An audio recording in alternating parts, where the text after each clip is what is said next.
too.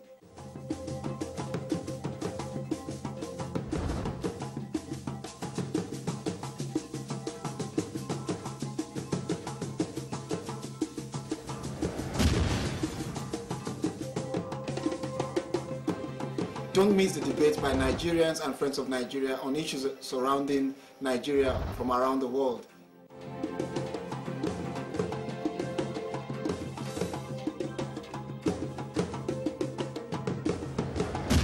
My name is Kayode Okundamisi.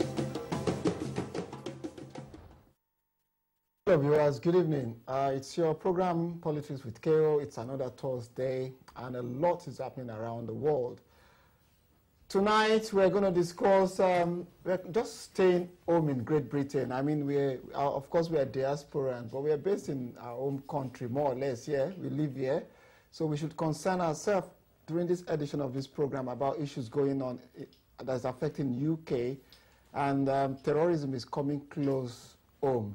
So we're going to discuss the Islamic State that is waging a big war in Syria and northern Iraq. So we want to ask, how is it being handled by David Cameron and the Western world? You know, are we seeing a slow movement into a new phase of war in Syria and in Iraq? David Cameron was on here early this morning, you know, talking about the callousness of the terrorists in the Islamic State. And funny enough, these are people that were like harmed by the West when they were going against Assad in Syria, the same way they harmed Al-Qaeda when they were chasing the Russians away from Afghanistan. So is it that the chicken is coming home to roost? Or, well, particularly, how is it going to affect us, those of us living in the UK? First, I've been told that the beheading in North London this morning was not terrorist related. That's coming from the Metropolitan Police. But let me just take you straight to Toby, who is going to tell us what's happening, and then we'll come back. Yes. Tonight. We've said we're going to take your phone calls because a lot of people wrote in and said, look, they need to have a conversation. So it's just going to be myself, yourself, your phone calls, and we are going to have a conversation. And we're also going to talk about the interview we had with Akwa Ibom State Governor last Saturday. So, Toby, straight to you. How are you? Thank you. I'm well. It's good to be back. I was off last week. Yes, so you abandoned myself and Ngozi. And Ngozi today, she's quite busy, so she can't be here tonight. I'm holding the fort for both of us. Great. So what's happening? So today in the news, we're going to hit it off by talking about Ebola. The situation in Nigeria with the Ebola outbreak is such that a second outbreak or cluster of outbreaks has been spotted sort of in Port Harcourt area. So there are 2 sites now. Outbreaks predominantly centered around Lagos and 3 confirmed cases with 60 people exposed in Port Harcourt. That's according to the WHO. But having said that, I was on my way to work today and I saw an article in the paper, and I had to bring it into the case for the news today. It was of the British nurse that was in Sierra Leone that was flown back, and he was the first UK citizen to be a victim of Ebola. He was flown back to the UK and treated and cured for Ebola, and he was in the paper as the man that cheated death. And you know, I wanted to share this with you so you guys are aware that there is a cure for Ebola. The British government and Western governments take care of their citizens, and while Nigeria is doing a great job, and generally I think Nigeria is standing out as the poster child for the management of Ebola in West Africa, there's still a lot that can be done and can be gleaned from such success stories as this. So, you know, we need to take that on board and bear that in mind. From Ebola, one crisis to another, Boko Haram. Now, Stephen Davies, he's the Australian negotiator brought in to help facilitate and mediate the negotiations for the Chibok girls. He has gone on TV publicly to view what he believes or who he believes are the sponsors of Boko Haram. And he has accused former Borno State former Governor Sharif and the former Army Chief of Staff, and he has accused both of them of actively sponsoring Boko Haram up until now. So much so that Mr. Sharif has come on TV, he had a press conference in Abuja this week, angry, accusing Mr. Davies of slandering his name, saying he's going to sue. He said that in his administration he put laws against Boko Haram. Any organization by the name of Boko Haram should be arrested. They changed their name. They came back. They held a lot of people hostage. He said now they've been hijacked by the political mechanism within Nigeria, and he himself has become a victim of Boko Haram. And he staunchly defended his position, saying he was not a sponsor of Boko Haram, so much so that he was almost in tears. Pictures of him wiping his eyes and so forth and so on. And that's the current situation. But meanwhile, whilst on ground, fighting still continues. Bama village Bama, Boko Haram are still fighting in there. The Nigerian government, the Nigerian army are now in trying to push them out. Having said that though, Boko Haram are now in Yobe State, and it's been confirmed that they've taken over and in full control of 2 local government areas in Nigeria, whilst actively fighting for territories in other parts of the northern region of Nigeria. It's unfortunate, but we'll keep you abreast of the situation. Things are quite fluid, and as they happen and occur, every week we'll update you guys. Now, moving forward, in other news, business, Dangote has been having some financial troubles.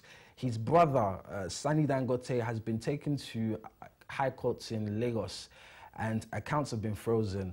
This has been brought to the court by Union Bank. Union Bank have accused Dangote of not paying a loan of 7 billion naira. Yes, 7 billion naira. And they're trying to recoup the losses or the money that he's refused to pay. And they're frozen the accounts of 2 of his businesses and accounts of his brother. And accounts have been frozen up until the 11th of September so that the High Court judge can have time to put together a case and see, what the situation is on ground. And I mean, that's things for me at the moment. We'll keep you abreast of further news as they happen. I hope to see you guys next week. Thank you for supporting me, and back to you. Okay, yeah. Thanks, Toby. Quite interesting with the case of Jerika. I mean, for those, quite a number of people have been calling into this program, and they've been accusing a particular person of being the brain behind Boko Haram. And interestingly, the guy we mentioned, the Australian, was actually employed by 3 Nigerian presidents, including President Jonathan, Obasanjo, and Yar'Adua. So he's an insider, and he's now accusing General Jerika and Bunu Sheriff of being the brains behind Boko Haram. Jerika has completely denied that. Look, I don't know anything about sponsoring Boko Haram.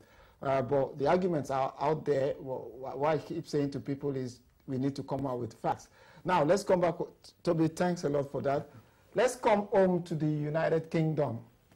The Islamic State, as you all know, is a terrorist organization that we all cannot believe, would have UK citizens, joining them to just cause havoc, But when they beheaded that American citizen, he brought it home to the UK and to the US that, look, they are dealing with something that has not been seen. So today we're throwing the phone lines open immediately, but then we'll first go and say to you that last Saturday, the governor of Akwa Ibom State, Governor Akpabio, was in London, and he came to Ben TV and said he wanted to have a say on what is going on in Nigeria and his government, and I had the opportunity of having 1 or 2 words with him. So at some point, we're going to take a short break and have a clip of a few of the conversations I had with Governor Akpabio, because it's interesting that it's a 1-hour program, but we'll just give you this tiny clip. Then when we come back, we'll just throw the phone lines open so that you can have this conversation about the Islamic State, which is the main topic for today. And then we will take your phone calls and your contribution. We're going to read your Twitter messages because we're listening to you. You said you want a live phone conversation with the studio, and today you're having it. Let us take some glimpse of the conversation we had with Governor Akpabio, Ben TV studios. If that clip is not ready, let me tell you a little bit about how Islamic Jihad how it's got to do with those of us in the UK. Now, there are lots of British citizens. Statistics say about 500 British nationals who are now tagged foreign fighters in Iraq and Syria, fighting with Islamic State in Syria, and they also call themselves Islamic State in Iraq. The question is, why did the British government decide to back Islamic State as it is then known as the opposition to Assad? Assad being a very evil person, but why did they fund these people? Why did they supply arms to them to try and topple Assad? And now it seems that we might have to actually go back to Assad to help the Western world in order to defeat these monsters that we now call the Islamic State. Let's see if the phone calls, if we can take your phone calls. I've been told there's a caller on the line, but I really want you to have a glimpse of the conversation we had with Akpabio. This is Akpabio, Ben TV Studios, and when we come back, we'll just have the conversation with you. Chairman of the ruling party, Governors Forum, the PDP. So live in the studios from London, Ben TV, His Excellency Chief Godwill Akpabio is with us. And in the next hour, we shall be discussing Akwa Ibom State, the progress, problems, and prospects. We shall also look at Nigerian politics in the days ahead towards 2015 election. And the governor has assured us that he's going to take your phone calls, and it's a no-holds-bar program. And then we're also going to have Mofet Ekoriko, a publisher of News Africa, who coincidentally is also from Akwa Ibom State, and he's going to join me in grilling His Excellency, Governor of Akwa Ibom State. You're welcome, Governor Akpabio, to Ben TV, and you're welcome to London. Thank you so much. So first, let me say, you've been described by many people as the orator. I mean, we watch you on TV. You have the ability to hold your people spellbound. You know, what inspired you? Why did you go into politics? Let's start from there. Well, first, I'm not aware that I'm an orator. Secondly, I don't hold my people spellbound. Rather, they hold me spellbound with their love. Okay. Let me thank Ben Television for having me, and for inviting me, and for having me here. And I want to congratulate you for what you are doing, particularly for Africans in the diaspora, not just the British. So I'm quite impressed with what you are doing, and you've been a source of strong information for all diasporans, particularly in the United Kingdom. So congratulations. What drives me as a governor is just what you mentioned, anger. I was angry that Africa is where it is. I was angry that we ought to, with the kind of enormous resources available in Africa, that we ought to have been better than where I found my state, for instance, and I found Nigeria. And so I was determined that if I had the opportunity, I'll do everything possible to... getting money that is meant to go to charity, and they use it to buy arms. They have adequate supply of fighters from all around the world, especially from the Western world. They've got fighters from US, from the Scandinavian, from Norway, from Germany. In Germany, it is reported that they have more than 1,100 fighters that got into Syria, you know, and they go through, the ones from Britain go through Turkey to get to the flashpoint. Now, we've got a caller on the line. Hello, good evening. Hello, good evening. Good evening. What's your name and where are you calling from? Yeah, my name is Ayo. Okay, Ayo, what have you got for us today? To be honest with you, I enjoy your program. Thank you. To be honest, I always enjoy your program. You bring facts out.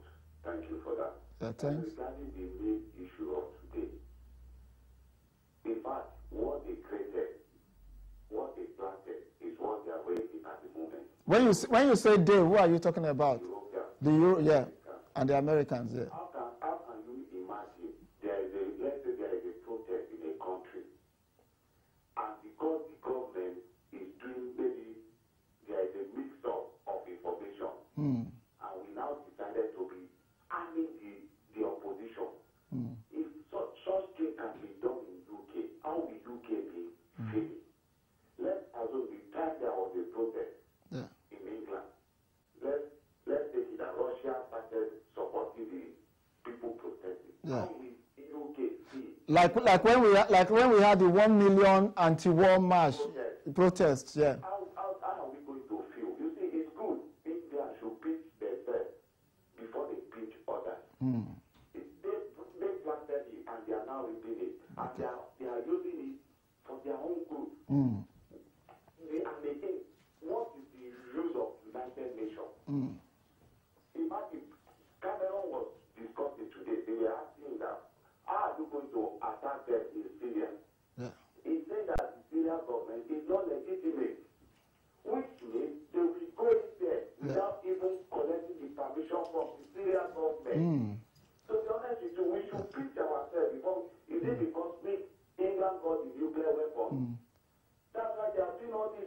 Yeah, Ayo, but the funny part is that it was the British and the Americans and the French that actually supplied logistics to these guys that now metamorphosed into Islamic states. You know? Just imagine, and the funny thing, where is the United Nations? Why can't we sanction any country that is producing weapons in the first place? We want to stop weapons. If you want to fight somebody, fight them with physical hands. Okay. In other words, you can't kill them. Okay. Okay, Ayo, Let's just point out the issue of Boko Haram. Yeah. We should be careful in Nigeria. Okay. Next year, don't be surprised. They will use United Nations to invade Nigeria. Okay. We should be. Okay, we've lost Ayo there, and then I think we've got another caller here. It's interesting the point Ayo was making. Hello, good evening. Hello, good evening. Hello, good evening. Hello? Hello, good evening. I can hear you. Hello? Okay, let's take the next caller from the studio. It's interesting why you were saying that we actually, when I say we, I mean British taxpayers, actually did spend a lot of money on this group that has now emerged as the Frankenstein monster that seems to be biting us now. If we got another caller there, hello, good evening. Good evening, Carol. Good evening. What's your name and where are you calling from? Ade is my name, calling from London. All right, go ahead, Ade. Yeah, Carol, I would like to point out that to every madness, there's always a method. Okay. See, the Western world wants the whole world to practice their own style of democracy, which is what is causing all this crisis now. Look at it. Let's go into the Middle East. Iraq, Libya, Syria, they have their own government. They might be authoritarian, but they were able to keep the country and all these evil ISIS, they were able to keep them out of the country. Look at Libya. In every country this Western world has touched, every country, all those regions now are now in crisis. They had intention of supplying those arms to those guys in order to topple Assad. Assad, yeah. But unfortunately, with the help of Russia, Assad was able to stand and remain in there.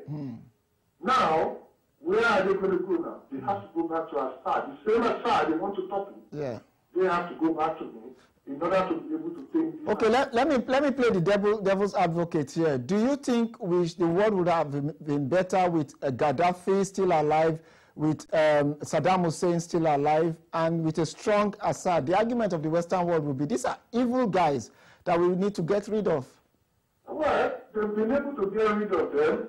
So if we were to put Assad, Gaddafi, and what's his name in Iraq? Yeah, Saddam Hussein. Saddam Hussein. If we had to place them on the same scale with what is happening now, which one would we prefer? The country was in peace, although they might have some. I mean, all this Assad, Gaddafi, and then Saddam Hussein. If the Western world keep putting pressure on them, they would reduce their authoritarian style of governance. They would reduce it. But rather than take them out completely, and then the whole country blow in pieces. Look at Libya. Nobody is talking about Libya now. If they succeed in decimating ISIS in Iraq, they move into Libya.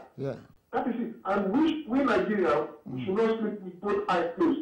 These guys, they will keep pushing them, and now Gosa is being captured by our so-called Boko Haram, while our soldiers are making maneuvering tactics into Cameroon. I don't know what our soldiers are doing, making maneuvering tactics here and there. And our president should just rise up. I was watching the picture of the NATO conference. I was thinking our president would be there. I don't see reason why it's not there. These are the things he should be attending. Seeking international assistance for us to bring this Boko Haram as soon as possible. Okay. Ayo, thanks so much, Ayo. And that's an interesting analogy from Ayo there, linking it to Nigeria. A strong ISIS, as they call themselves, a strong Al-Qaeda in Maghreb has serious consequences for Nigeria as a country, and a much more serious implication for Britain, where we are based, because They even refer to London in the past as Londonistan. London becomes like a grooming ground for terrorism. The Abdul Muttalab, the Nigerian guy who came to study here, went on his suicide punt to America.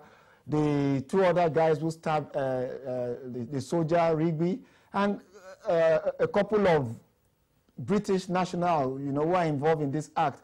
I've got another caller here. Hello, good evening. Good evening. What's your name and where are you calling from? Yeah, my name is Adi from Lithuania. Okay, Adi, go ahead, please. Yeah. Well, what I want to say is this. To be honest, the Western world has put us in a big mess. And it's unfortunate because this is a serious crisis. Because when we are dealing with this fanatics that believe when we die, because that's their mental state. That's what they are being told. Okay. You have 40, 80 virgins, and they will go from paradise to heaven. And when you slaughter unbelievers, you are going to heaven. So it is difficult for them to go back to their normal state of mind. So unfortunately, like you earlier said when you started the program, the mistake the Western world, America did in Al-Qaeda by empowering those Taliban to chase out Russia. Same they did now with Syria. And gave these guys weapons. And the funny thing is that when these Britons were traveling to Syria, disguising as if they are going to help Syria, they shouldn't have let them go out of that border. Yeah, but if you look at it this way, they thought that the British government actually thought if we allow a lot of fighters into Syria, they will help push out Assad. I remember there was a conference here in the UK, and there was a conference in France where the opposition in Syria were giving loads of taxpayers' money so that they can remove Assad. Exactly. So now they've made a big mistake now. But what I feel sorry for is we in Africa, because all we go down to Africa because we don't have strong leader. With them, they can face this insurgent head-on. But in Africa, from Somalia, Kenya, Nigeria, and whatever they are going to spread to, our leaders are weak to tackle this insurgents. They are strong organizations. That's why you see in Nigeria, they are making big mistakes by accusing themselves that someone is sponsoring. The way these people get money is funny. They kidnap, they get ransom. In Nigeria, when people talk about Boko Haram, I laugh. They talk about someone is sponsoring them. Boko Haram kidnap this France, they will give ransom about millions. That's right. Let me so that we can take other callers. I want to thank you for your call, and that's an interesting point. Actually, a lot of money being raised by Boko Haram in Nigeria has been confirmed to come from the millions of dollars in terms of ransom being paid by France and absolutely by Germany to kidnap citizens. In fact, they said they raised about $6 million from China when two Chinese citizens were kidnapped by Boko Haram. So there's a lot of links, and I'm actually quite happy that our viewers are quite well enlightened about these issues, because we need to understand the politics that is going on around us and the implication of this crisis to us in Nigeria and to UK citizens and UK residents, so that we can prepare and influence policies and have this debate. I've got another caller on the line. Hello, good evening. Hello. Good evening. Where are you calling from and what's your name? Camberwell. John. John Campbell. Okay, go ahead, John. I just want to talk on that issue of Boko Haram. All right, go ahead. Please, what the solution to this Boko Haram is this. All Nigerians, we should please and please, we should try and vote Jonathan out and bring other president. Okay, I can hardly hear you. We should try and do what? We should try and vote Jonathan and vote Jonathan out. Okay, to be able to resolve the Boko Haram crisis. See, I've seen a lot of campaigns about what Jonathan has been doing. He's doing fine. Yeah. But no matter anything Jonathan do in Nigeria, if there is no security, all those things they are all in vain. Okay. We need security. And I found out that Jonathan lacks that sense of that security aspect. Okay. We should try and vote him out. Okay. He's done well. His name will be in the record. Okay. But we should try and vote him out and bring another person who has military background or who has more intelligence. Okay. In order, maybe I've seen a governor before. We should look that record, how he deal with all these things. Because, my brother, the same people who is campaigning for Jonathan will cry. Now let me bring it home to the UK. What do you think are the implications of the crisis in sub-Saharan Africa, in Iraq, in Syria? What are the implications for those of us living in the UK and UK citizens in general? You've seen the implication. They started going to the extent that even if you are born here, they may revoke it from you. Yeah. That's part of the implication. That's part of the implication. Okay. And to me, I don't believe the Western world does not know all these things that is going on. I don't believe they don't know. It's something they planted. Okay. And they prepare for it, how to deal with it. Okay. It is me and you who will just suffer. Okay. Thank you so much for your call. It's interesting the point you've raised, and we are I actually want my producer to actually show you a map, and it's amazing. It's a map of the territory that Boko Haram are in control of in Nigeria now. There's a debate about whether they are the one in charge in Burma or is the Nigerian army. It keeps changing hands, and these are issues you get in war situations. I mean, I never imagined we could be talking about Boko Haram controlled territories. And if you're looking at your screen now, you will see maps of areas that are being controlled by the terrorists in Nigeria, and that is not something we ever thought is going to happen in Nigeria, and we actually don't know what we're going to do. Jonathan seems to be as confused as the citizens of Nigeria, and we don't know the state we're in. Ben from London sent in a text message, and he says leadership in Nigeria is suffering from, I can hardly see what you typed here, Ben, but Ben is talking about leadership, that leadership is actually the problem we have in the country. And we want you to go ahead, call in. Let's talk about these issues that is facing us. We also did point out in that map, if you look at the map closely, you'll see that the three territories are actually few kilometers, like probably 100 kilometers from Maiduguri. Now, what are the implications? If Boko Haram should capture Maiduguri, we are in deep trouble.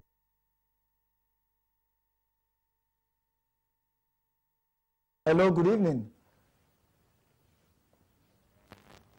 Hello, good evening. Hello. Good evening. Where are you calling from, please, and what's your name? I'm calling from London, Akintunde. All right, go ahead, Akintunde. If you remember something, I just want to put on something that Gaddafi said before he was dead. Yeah.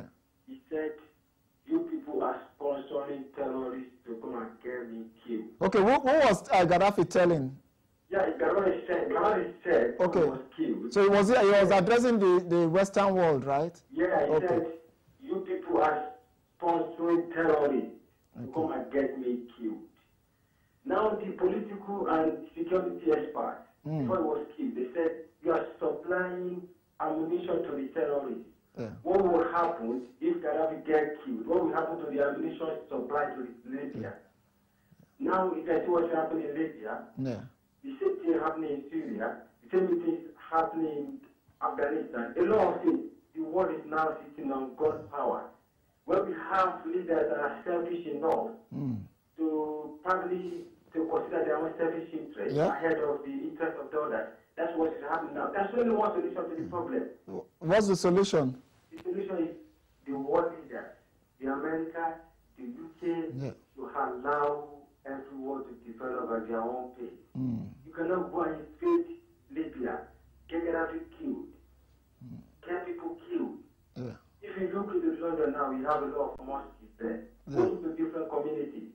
Go to different communities, you see mosques. You see different churches. London is like a metropolitan society. Walk in the street of London, you see Asians, you see Muslims, you see Christians.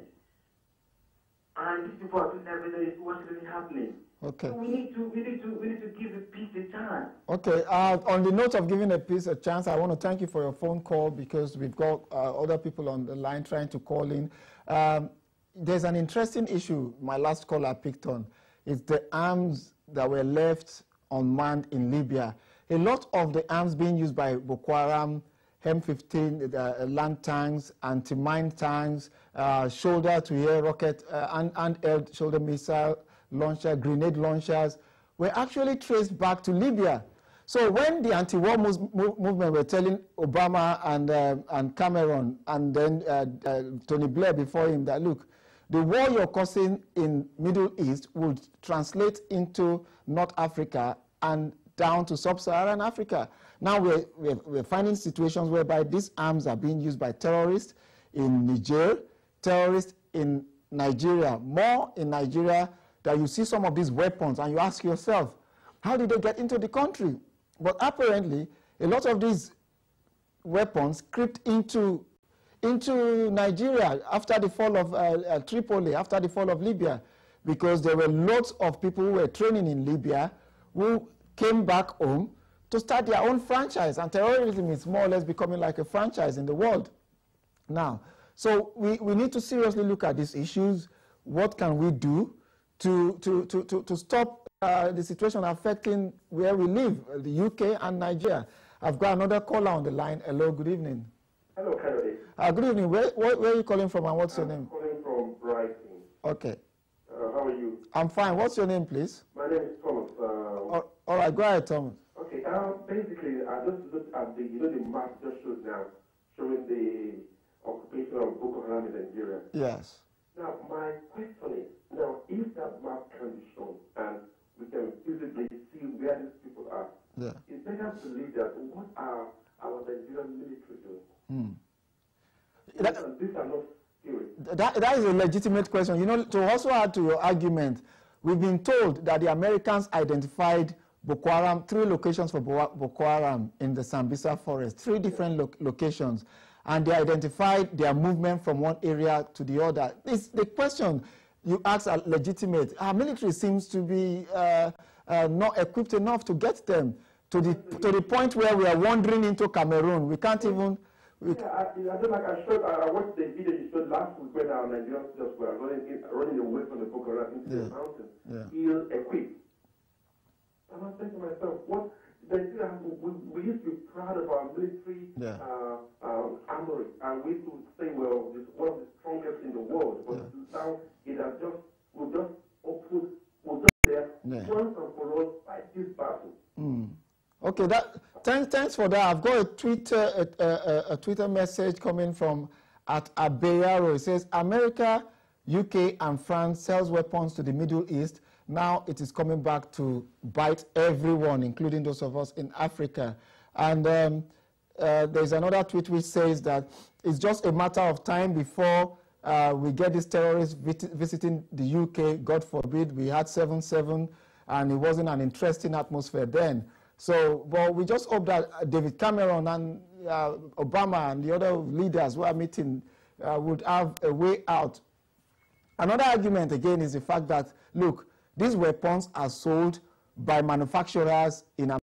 Account for in this issue. Okay. You see, most of the weapons we see that paraded about are being produced between the European country and the Americans. So, and these people, they are the kind of people that control the governance of those two countries, the 2 continents, that is America and Europe. Yeah. Look at it.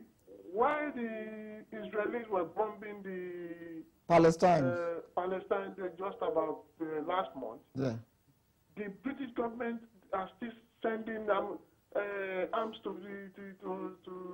the Israelis. Yeah. So these are the contradictions we begin to see on all these issues. They will come out and start telling us some rhetoric that we're going to do this, we're going to do that. But behind the scenes, they are busy doing another thing. Yeah. I mean, all I would just say is that we need a strong leader in our own country, Nigeria.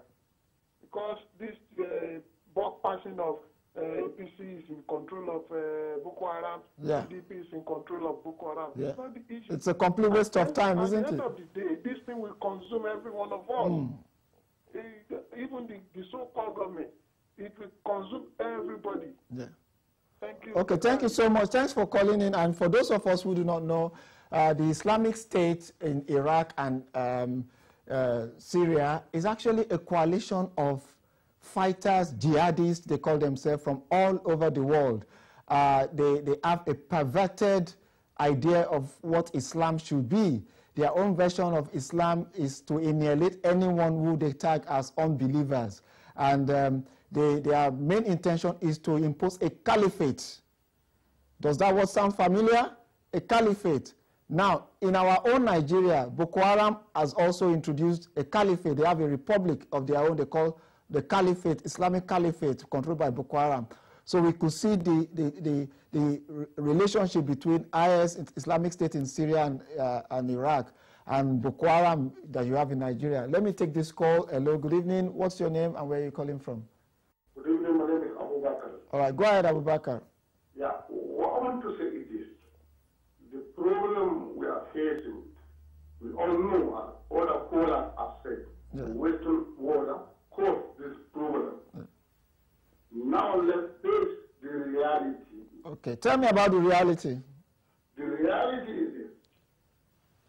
When you, especially America, want to impose their own power, want to take over over everywhere, going to Muslim countries only, people support their idea. But now we have started to realize that what they are doing is totally wrong. Today, no one can tell me if Saddam Hussein is alive. These people called ISIS will even ever get into Baghdad. No way. These people called ISIS can never be in Libya. Yeah. You can see what happened in Syria. Because Assad is still there, they couldn't succeed. That's why now they are going out of Syria, going over to Iraq, Libya, then they go to Nigeria. Okay.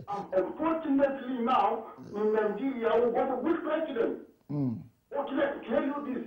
We are, Somali, Kenya have been having problem of terrorism in Nigeria. We have not heard that any terrorist has created an empire in Kenya. Why is it in Nigeria? It is shame. It is a shame. It is laughable. Okay. It is disgrace. All right. Thank you so much. This man, like the caller said, Jonathan must go. He has to be sweet. That is the truth. Okay. If not so, we are in danger in Nigeria. Okay, thank you. Thank you so much. Thanks for calling so that we can let other people make their own contribution. I also want to inform my callers that, now let us trace it this way. America armed the Taliban in Afghanistan. The Taliban went into alliance with Al-Qaeda, with Osama bin Laden, and they became a problem to the world, and then we had 9/11. Now the Americans and Britain went into Iraq. Thousands, trillions of dollars went into that war. And then we also had the Americans arming dissidents in Syria. Now, this is the funny part. These dissidents now transformed into Islamic State in Syria after the legitimate opposition left the fold. Now, guess what is happening now? The Western world, Britain, has actually confirmed that they will be sending ammunition, arms, to the Kurds to fight Islamic State. So it's all complicated. Now we're going to be giving guns to the Kurds to fight Islamic State. When we defeat Islamic State, the Kurds will probably turn into another monster. Who next are we going to give weapons to? And it's just a complicated world as it is. I've got a caller on the line. Good evening. Good evening, Kyle. How are you? I'm fine, thank you. What's your name and where are you calling from, please? My name is Dayo. I'm calling from Birmingham. Go ahead, Dayo. All right. Let me say something here. You remember that any time they show footage of the bombardment from Israel to Gaza, the citizens around the survived one will go to where the missiles landed and they'll be picking some particles and they'll be showing it to the camera. You know what they're doing? Tell me. We are showing us where the object is being made from. Through that statement, we are showing to the camera, we tell you which country made that ammunition that they are using. Most of it comes from America, Britain, China. They cannot deny it. Look at that Malaysia plane. Yeah. That was missing. That was being shot. Yeah. It's not because of technology to identify where the missile entered that plane. They will deny it up to today. And they are now saying that who made the ammunition, who sold the ammunition is from Russia. And Russia said you gave me the permission, the so-called certificate to start making the ammunition. And you sold it to me. And it is this problem between England and Russia. And they tie it down straight like that. Okay, let me ask you, before you go, let me ask you this question. Do you think there should be a conscious effort by the United Nations to actually ban the supply of small and light arms? Let me tell you, you know what America did? Yeah. They made all the offices to be in America. IMF, America. Okay. So they will dictate to them. Okay. Who will say it? Because they are the one that put them in power. Okay. All right, let me let you go because we're about rounding up. Thanks for your call. And we want to thank our callers today because we've had a very good conversation. And, you know, it shows we also listen to you. You said to us that you want us to engage with you. Now, we're going to take another caller because I just want another call to come in before we leave. But today's program was designed listening to you because people wanted a one-to-one telephone conversation with the viewers. Hello, good evening. Good evening. My name is Dr. Mike. All right, go ahead, Dr. Mike. Quickly, please. Yeah. Good evening. Good evening. I can hear you. Go ahead, please. All right. What I'm saying is that at a particular time, you have to know what will benefit humanity. Okay. You can arm an enemy for a purpose. Okay. And after that, destroy the enemy again, arm another one, and destroy another one. Okay. That's what America is doing. At this particular time, IS has to be destroyed. Okay. With any other enemies to use to destroy them, it's necessary. So we have to understand that. Okay. Sometimes it goes that way. Though it has been a devil solution, okay, but sometimes it can be applicable. Okay. Let me bring it home. Let me bring it home to Nigeria, Dr. Uyi. Let me bring it to Nigeria. Do you think we should arm? Do you think the Western world are funding or harming the Nigerian military enough to face Boko Haram? The Nigerian army on its own is armed enough to fight Boko Haram. The problem we have is a case of sabotage within the house. Members of the Nigerian army are those telling the Boko Haram where they will be coming and where they will ambush them and destroy the Nigerian army. Okay. It is a matter that they are very more sophisticated than the Nigerian army. That is not correct. Nobody should have that impression at all. Okay, all right. I have to let you go, and we want to thank you for calling in. We want to thank all our viewers today. It's Ben TV. It's still your program, Politics with KO. We want to thank everyone behind the cameras, Tony, my producer, Tony Olomu, Toby, and Ngozi. We just want to say we are going to see you next Thursday for another edition of Politics with KO. Good night, God bless, and may peace come to the world. My name is Kayode Ogundamisi. Politics with KO, 9 p.m. to 10 p.m. Thursdays on this channel, Sky 182.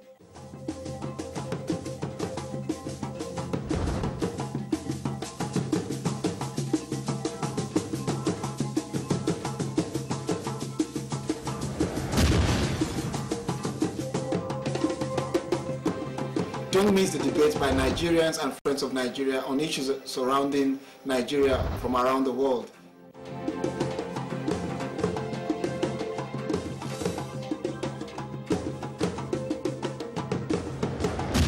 My name is Kayode Ogundamisi.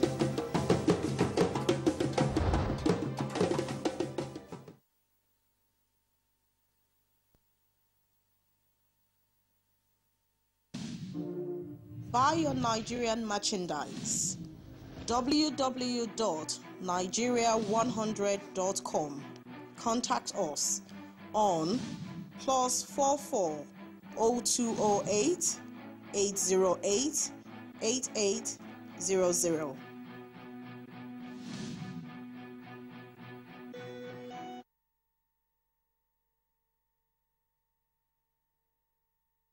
Baba no go die unless to badarugo.